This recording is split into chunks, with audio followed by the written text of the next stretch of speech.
Привет, YouTube, привет, сообществу. Сегодня у нас обзор ножа Ultratech GM 2 Gold Line.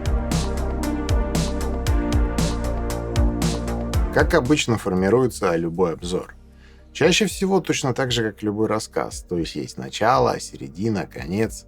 Причины, в общем-то, просты. Читателю, или зрителю должно быть интересно.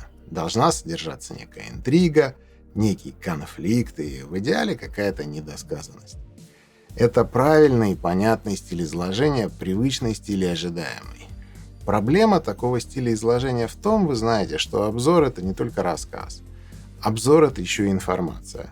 То есть, по сути, идея предмета обзора, она должна быть все-таки выше, чем идея самого обзора. Поэтому я начну с конца. Я начну с рекомендаций, для кого этот нож. Если вы новичок, то на канале есть куда более бодрые и живые материалы. Есть обзорные видео по ножам Spyder, Kershaw, Cold Steel. Буквально недавно вышел топ лучших 2020 года. И, возможно, вам стоит обратить внимание на эти материалы. Данный обзор ножа Ultratech GM второго поколения будет довольно долгим, и предназначен он в первую очередь для людей, погруженных в тему. Вы можете заскучать.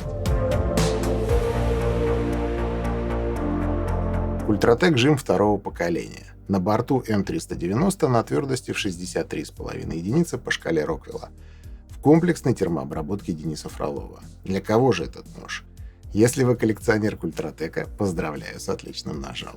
Если вы коллекционер, и вас, скажем так, не пугает стоимость, сравнимая с самолетом, то должны знать. Речь идет про, возможно, самый сложный нож Ультратека на данный момент. И уж точно GM второго поколения один из самых редких. Ножей всего 35 в проекте. Если же вы понимаете, за что в принципе отдают такие деньги в ножах, и в целом вы к этому готовы, и хотели бы попробовать для себя Ultratech, то тут нужно осознавать. Ножей в проекте 35 штук, и это, естественно, будет в цене. Все несложно. В расчете на одну деталь 200 штук сделать сильно дешевле, чем 30. И отсюда моя рекомендация будет, вы знаете, присмотритесь к третьему сваргу. Их больше, и ценник будет спокойнее.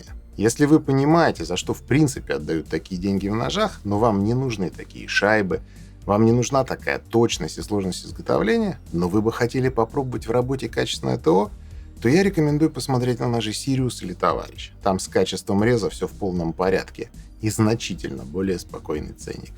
И теперь, когда с выводами покончено, давайте разбираться, что же такое Ultratech GM второго поколения и почему для меня это, если не самый лучший нож 2020 года, то уж точно самый оптимистичный. Первое, что типично в целом для всех флипперов, и это одна из причин, почему флипперы, скажем так, далеко не всегда это правильный предпочитаемый выбор. Видите вот этот плавничок?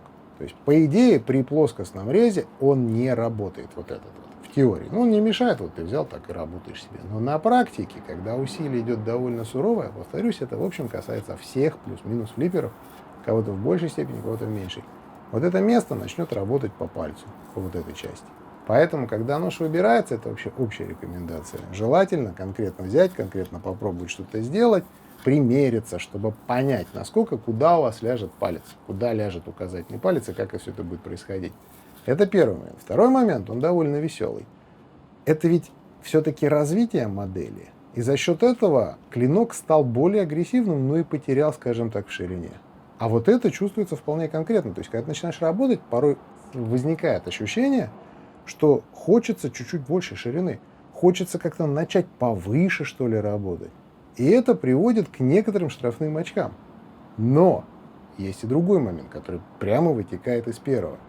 Когда ты начинаешь работать, у жима, вот есть, грубо говоря, примеры, наверное, очень хорошего захода и очень плохого захода. Очень хороший заход — это 456 ЗТ, когда амплитуда настолько небольшая, что при резе ты, работая корпусом, получаешь очень хорошую такую производительность, очень, передачу силы, что ли, на непосредственно режущую кромку. Это довольно круто. А есть плохие примеры, откровенно плохие примеры. В данном конкретном контексте это Spyder Military. При этом не нужно думать, что это только в плоскостном резе происходит. Это будет происходить вообще везде. Просто потому, что на Military надо довернуть руку аж вот так, чтобы дорезать вот этой частью. На жиме пока одно из лучших вот именно, скажем так, вот именно амплитудных движений. То есть амплитуда короткая, но при этом довольно-таки четкая, емкая, плотная, и корпус складывается кайфово. Что нам дает это на практике? Порой, когда ты правильно попадаешь на амплитуду, ты получаешь качественное, комфортное прорезание. А порой, когда ты не попадаешь, ты не получаешь этого качественного, комфортного прорезания. Поэтому, на мой взгляд, JIM — это такая достаточно интересная, свежая мысль в плане эргономики. Такие прямые вставки получается записать не всегда. Во многом потому, что тесты серийных ножей — это, и тут просто короче. Длительный тест банально дает больше информации. Дольше держится первичная острота, дольше держится рабочая острота. И процесс затупления, он, скажем так, более оформлен. И сейчас, уже по прошествии нескольких лет по новой методике, можно довольно уверенно говорить: у тестов довольно высокая стабильность и очень хорошая повторяемость. И это хорошо. Проблема в том, что на условно простых сталях тест идет быстрее, и таких тестов нужно больше, чтобы получить более-менее внятную картину. Как именно обстоят дела с эргономикой, как именно обстоят дела с железкой и так далее. И если мы будем подытоживать эргономику JIM, то получится довольно интересная картина. Здесь важно понимать. Видите ли, довольно сложно сравнивать поведение, например, с той же самой серийной продукцией типа Zero Tolerance или Benchmade. Это тяжело, потому что классы ножей очень разные. Качество изготовления рукояти не только в плане расположения насечек или клипс или запирающих элементов замка. Вообще все сильно отличается. Самый простой пример — это, наверное, URS и Para 2. На обоих ножах Compression Lock. Вот только реализация разная. Реализация сравнима, по сути, с одной стороны с болидом Формулы-1, а с другой стороны, с телегой на конной тяге. И отличается не только исполнение рукояти, отличается вообще все. Термообработка, финиш спусков, сведение клинка. То есть, по факту, абсолютно все, что влияет на тест положительно, у Культратека выполнено на совершенно другом уровне. А вот все то, что влияет отрицательно, влияет на толщину кошелька. Они дорогие. Вот только тестом от стоимости ни холодно, ни жарко. Поэтому все-таки сравнивать я буду ножи между ножами Культратек. Формируя некий топчик в плане работы на тестах, в плане эргономики, мы получим фактически следующих лидеров. Абсолютный лидер — это товарищ сегмента Silverline. И он тут именно абсолютный лидер, потому что лидер в работе, в тесте и в эргономике, по сути, будет Swarn, но он будет им без учета цены. Потому как Swarn — это уже сегмент Goldline. То есть Swarn работает лучше, чем товарищ, но стоит дороже. Если же мы вообще уберем из этапа теста такой, скажем так, элемент, как затупление, потому как далеко не все работают подсевшими ножами, то на первый план выйдет URS, потому как он наиболее удобен, когда речь идет о первичной рабочей остроте. И вы зададите вопрос: а где тут JIM второго поколения? И это очень хороший вопрос, потому что ответ и везде, и нигде. JIM, он, видите ли, меньше Swarn. При этом он обладает очень-очень хорошей амплитудой реза. Не большой, не маленький, а именно качественной, хорошей амплитудой. Об этом я говорил во вставке с теста. Грубо говоря, людям с большой рукой с JIM, скорее всего, будет сложно. А вот людям с рукой поменьше, скорее всего, будет сильно проще, чем со Swarn или URS. У меня рука немного больше размера L, и для меня Swarn интересней. Но если ладони охват будет меньше, JIM Swarn вынесет. Помимо выводов непосредственно про JIM второго поколения, есть и общие выводы. JIM очень четко показал, что над эргономикой нужно работать. Я скажу очень-очень-очень грубо. Но если соединить, грубо говоря, амплитуду JIM с удержанием Swarn и рукояткой URS, мы можем в теории получить 10-15% ростов результатов, и это только на эргономике, без изменения других компонентов вообще. Возможно, даже больше. И для меня это очень-очень важная информация. Смотрите, есть такого рода мнение, дескать, ножи существуют давно, и уже давно все придумано. На мой взгляд, это мнение ошибочно. Возьмем аналогию со стулом. Можно сидеть на табуретке, вот как я сейчас. Можно сидеть на удобном кресле. Можно сесть в любое кресло начала 20 века, и можно сесть, условно, в Аэрон Германа Миллера. По идее, стул, он будет, по сути, ровесником ножа во всех смыслах. Но факт в том, что и в стульях, и в ножах есть над чем работать. И чем больше новых материалов, чем больше новых технологий будет появляться, тем больше будет этой работы. На клинке у нас М390, и вот результаты тестов. М390, будучи современным стандартом высококачественной стали, воспринимается сейчас достаточно любопытно. В чем тут суть? На втором JIM стандартом для Goldline твердость в 63,5 единицы по шкале Роквелла. Показатель весьма достойный, тут не поспоришь. И чаще всего показатели твердости и прочее вообще воспринимаются следующим образом. Чем выше твердость, тем выше износостойкость и ниже пластичность. То есть высокая твердость дает высокие результаты при резе. Но в реальной жизни это оборачивается выкрашиванием и, соответственно, неприемлемо. Это восприятие, опять же, на мой взгляд, не просто частично ошибочное, оно в корне неверное. Во-первых, вы знаете, рез плотных и грязных материалов – это все типы нагрузок сразу. И если нож не способен выдерживать песок в реальной жизни, он точно так же не выдержит его и на канате. Это было доказано неоднократно. Во-вторых, если предположить, что твердость и пластичность напрямую связаны, то получается, что на любую сталь можно, грубо говоря, повесить, закалить любую твердость. Но это не так. В-третьих, на моем канале в том числе было видео с открыванием консервной банки ножом с такими же характеристиками и без последствий.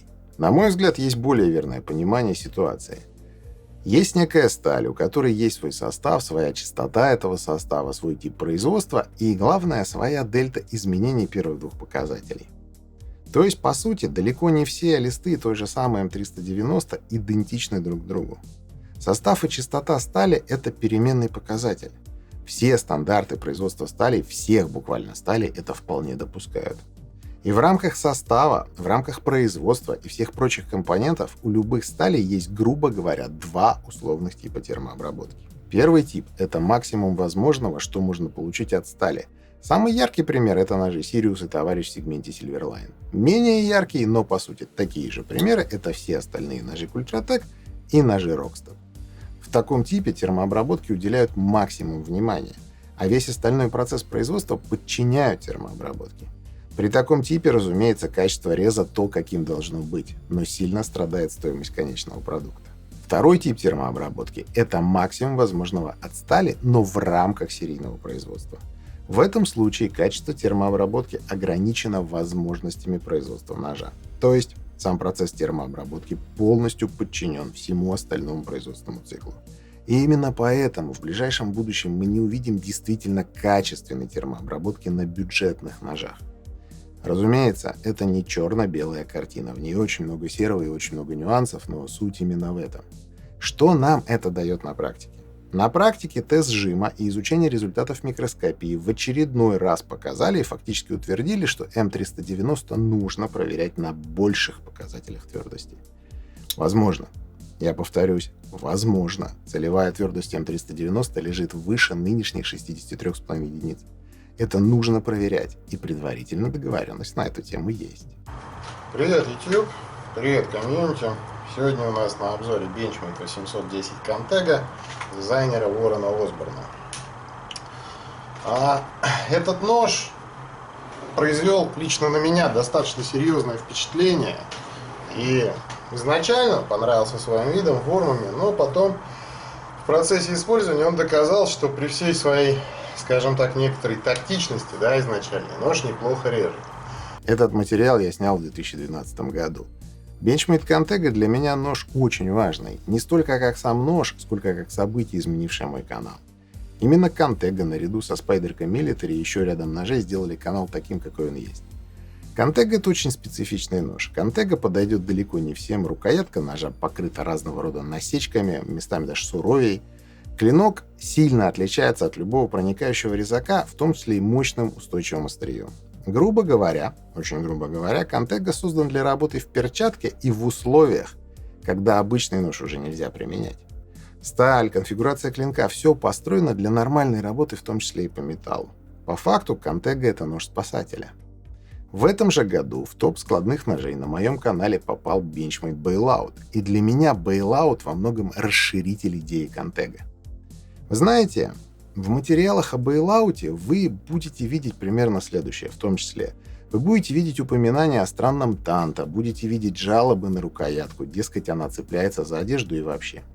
И все это факт. Но вот проблема ли это? На мой взгляд, Bailout имеет великолепный клинок. Такая форма танто дает, по сути, три выбора. Во-первых, отсутствие характерного ребра упрощает проникновение и упрощает формирование танто при заточке. Во-вторых, такое танто можно убрать в принципе, если заточка танто слишком сложна или танто не нужно. И в-третьих, и в основных, Такая форма клинка, вы знаете, на бейлауте нужна для того, чтобы, не жертвуя проникновением, как это было в случае с Контего, дать все-таки возможность пользователю защитить острие ножа.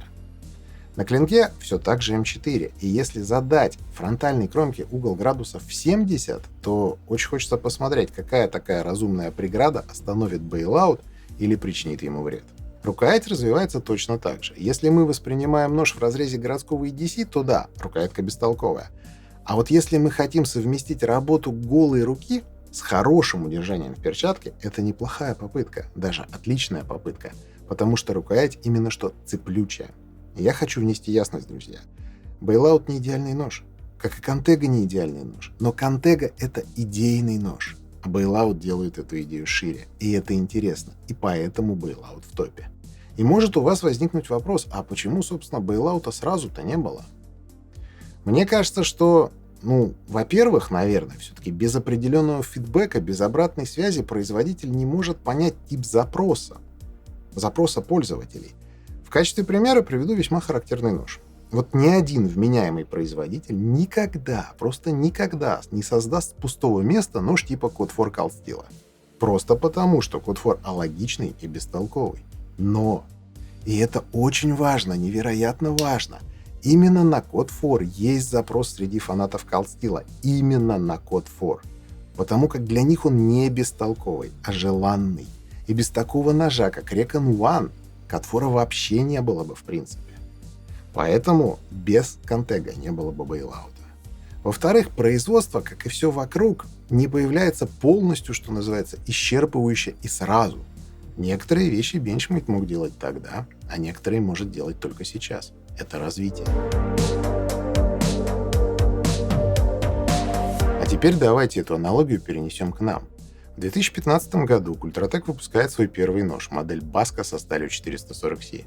Довольно любопытная штуковина, надо отметить. В тот момент уже при выпуске было понятно, что пескоструй на клинке — это довольно спорное решение. Но сейчас, с учетом того, что ножей было очень-очень мало, ценность этого выпуска очень высока. Через год ребята выросли и выросли сильно. Конструкция усложнилась, стала уже привычной карбоно-титановой. Клин переехал на Elmax, из клинка исчез песок. Данный финиш наиболее правильно, наверное, все-таки называть именно hand drop, потому как многие называют это ручным сатином, но ручной сатин выглядит не так. Более того, ручной сатин — это один из самых дорогих и сложных по исполнению финишей клинка. Если очень грубо, то ручной сатин — это ровные, параллельные, аккуратные царапины, чаще идущие вдоль клинка, исполненные по чистому зеркалу. Как вы можете понять, дать само по себе чистое зеркало уже задача. У зеркала ведь тоже есть критерии, главное из которых наличие и сохранение ребер на клинке. Ручной сатин же — это очень высокие требования к навыку мастера. И чаще всего все-таки, когда слышишь ручной сатин, на деле именно хенддрап. Может быть аккуратный, но все же. Еще спустя год появилась модель Chest, где общий дизайн и формы значительно выросли, нож перестал, скажем так, резать глаза и стал гармоничным. Во многом благодаря еще и финишу клинка. Здесь впервые ребята начали применять сложный многокомпонентный финиш, состоящий из пескоструйной обработки, ручной шлифовки, ручной полировки и галтов. Первая генерация жима появилась 2 года назад. Появилась как ответ на запрос клиентов на чест меньшего размера. Здесь усложнилась уже рукоять. Появился сэндвич, знакомый нам по сварнам. Суть этой рукояти во вставках без использования клея, когда между титановой рамой и титановой вставкой располагается накладка, в данном случае из микарды. И вот мы с вами подошли к герою нашего обзора. Сейчас перед вами внутренние компоненты, так сказать, устройства ножа. Думаю, такая картина и не специалисту дает понять, насколько изменились ножи. Насколько выросла сложность, насколько выросла проработка деталей. Жим второго поколения принципиально, конечно же, схож с жимом первого, но отличается буквально в каждом компоненте. Во-первых, конечно же, это клинок. Финиш был довольно сложным, а стал еще сложнее. Теперь шлифовка идет выше по абразивным номерам, полировка точно так же выше и галтовка тоньше. Во-вторых, финиш самого титана изменился. Он стал тоньше, он стал чище и аккуратнее. В-третьих, появился больстер. Обычно больстер — это не отдельная деталь, а именно как бы выделенный участок на накладке. Отдельной, полносопрягаемой деталью больстер становится редко даже на подшипниках, а на качественных шайбах такое происходит еще реже. Помимо этого, микарту сменил карбон. И это важно, потому как с карбоном работы больше, работа сложнее, и сам материал дороже. Но вот на мой взгляд это не принципиально. Принципиально именно клинок, титан и больстер. Вы скажете: Руслан, Контега был сделан для людей, Бейлаут тоже, а жим второго поколения для кого? Это ж по факту спортивный интерес. Видите ли, реальность такова, что перед нами нож экстра-класс. Нож редкий, всего 35 штук в проекте, и сложный. И да, для многих людей это будет своего рода призрак, мираж. Для редких везучих радость на кармане или на полке. Но я не согласен с тем, что это просто спортивный интерес. Видите ли, расширение Контега в Бейлауте, разработка Багаута — это для нас, безусловно, понятнее, но Бенчмейду как компании 32 года, а к Ультратеку только 5. Проносить себя через историю тоже ведь можно по-разному. Компании Криса Рива, например, 27 лет. От модели к модели Ультратек растет в сложности, растет в качестве, что позволяет отработанные решения переносить на более близкий к массам сегмент. И это не просто слова. Сейчас уже мало кто помнит, но ведь в том числе тест Elmax на довольно дорогом Урсе позволил получить немного другой уровень термообработки Elmax уже на сильно более доступном товарище. Точно так же и жим отработает идеи и производственные решения, которые перейдут в другие сегменты. Это и есть развитие. Вот такой, друзья, обзор. Если он вам понравился или был полезен, лайк, подписка, колокольчик. Ну а если нет, вы знаете, что делать. До новых встреч. Пока.